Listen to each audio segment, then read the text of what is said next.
एक मुलाकात ऐसी शख्सियतों के साथ जिन्होंने दिया है अपने जीवन को एक नया मुकाम। रूबरू कराएंगे ऐसी कुछ हस्तियों के साथ एक खास शख्सियत के साथ मुलाकात। जयदेव पटेल के साथ नंबर 1 इंडिया न्यूज पर।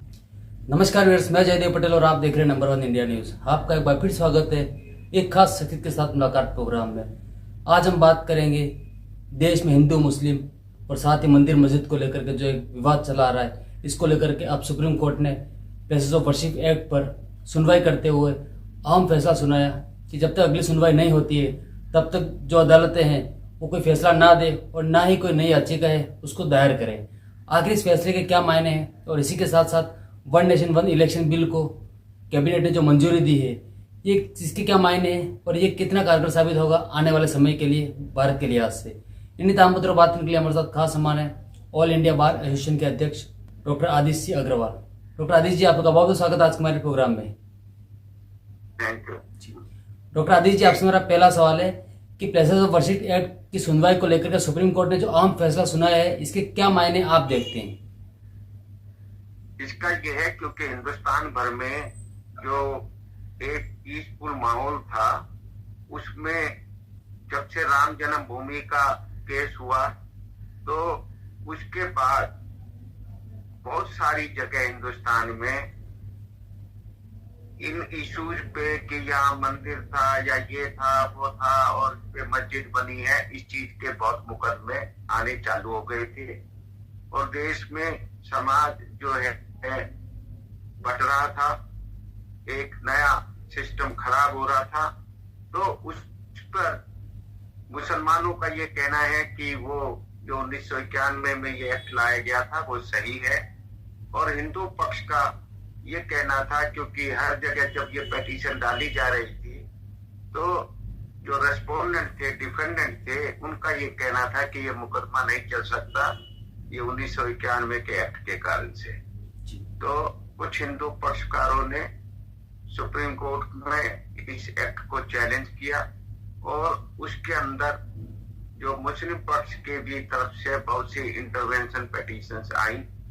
तो कल ऑनरेबल सुप्रीम कोर्ट के 3 सदस्य बेंच ने, 3 जजों के बेंच ने ये ऑर्डर किया कि 4 हफ्ते में भारत सरकार अपना व्यू बताए कि इस बारे में वो क्या सोचते हैं जो ये पिटीशंस डली हैं, और जो है जब तक और आगे अभी नए मुकदमे कोई फाइल करना चाहे तो कर तो सकता है, परंतु कोर्ट उस पर कोई एक्शन नहीं लेगी।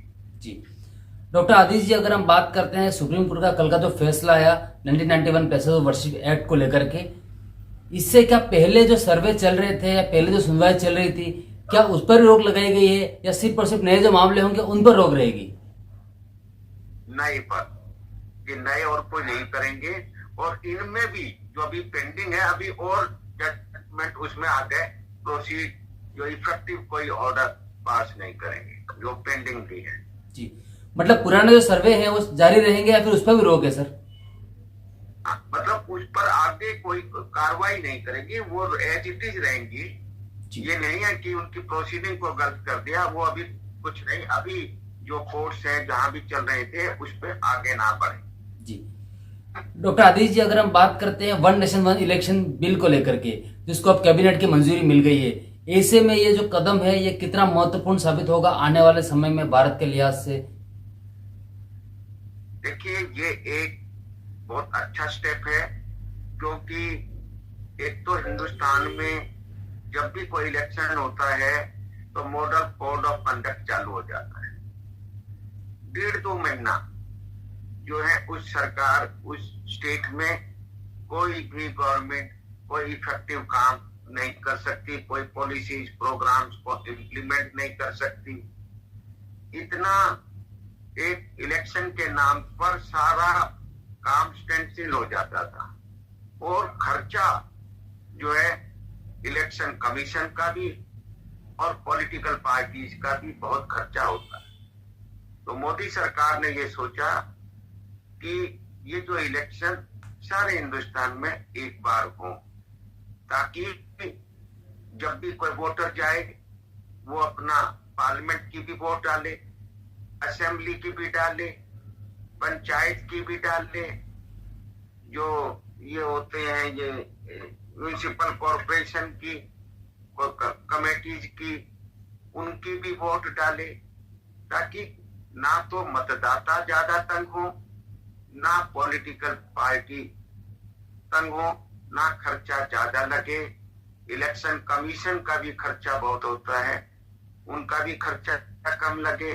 हम जो है रिटर्निंग ऑफिसर्स, इलेक्शन ड्यूटीज पे आदमी काम करना, स्कूलों की छुट्टी, कॉलेजेस की छुट्टी, इस तरीके से ये चीजें खर्चा कम हो और एक बार में जिसको भी जनता चाहती है वो स्टेट में किसी पार्टी को चाह सकती है, सेंटर में किसी और को चाह सकती है, जो म्यूनिसिपल कॉर्पोरेशन में किसी और पॉलिटिकल पार्टी को या इंडिविजुअल आदमी को चाह सकती है। ये प्रोविजन भारत सरकार, मोदी सरकार लाई। ये बात सही है कि इसमें इम्प्लीमेंटेशन में पहली बार बड़ी दिक्कतें होंगी।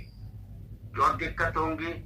कि क्योंकि ये बिल, ये जो कानून लाया जा रहा है, ये मोदी सरकार ला रही है। तो जो ऑपोजिशन है जो मोदी की, उनकी पार्टीज की भी कई स्टेट्स में सरकारें, अब मोदी जी तो कुर्बानी कर देंगे कि भाई जो उनके पार्लियामेंट अभी जीते हैं, वो जब ये एक्ट बन जाएगा तो वो 6 महीने का टाइम देके कि 6 महीने बाद इलेक्शन होंगे, तो उसमें मोदी जी को दोबारा इलेक्शन में जाना पड़ेगा जी। सरकार बनी हुई को दोबारा, चाहे उनके अभी 4 साल रहे हो बचे हुए, परंतु ऑपोजिशन के जो है कांग्रेस है और पॉलिटिकल पार्टीज हैं, वो इस पे इसलिए अपोज कर रहे हैं कि उनकी सरकारों को भी जल्दी रिजाइन करके, क्योंकि जब इकट्ठे होने हैं, चाहे किसी के 4 साल बचे हैं उनके टर्म के, चाहे 1 साल बचा है, उन सबको रिजाइन करके दोबारा इलेक्शन सबको एक बार में ही लड़ना होगा, ताकि पॉलिटिशियंस की भी बड़ी सिरदर्दी होती है। हर बार जा रहे हैं, अलग अलग जगह जा रहे हैं, सारे हिंदुस्तान में जा रहे हैं, तो ये खर्चा, कितने ट्रेवल का खर्चा होता है, हवाई जहाज और हेलीकॉप्टर, स्पेशल प्लेन, इन सब में पॉलिटिशियंस का, जो एक बार 5 साल के लिए ये बीमारी निपट जाएगी जी।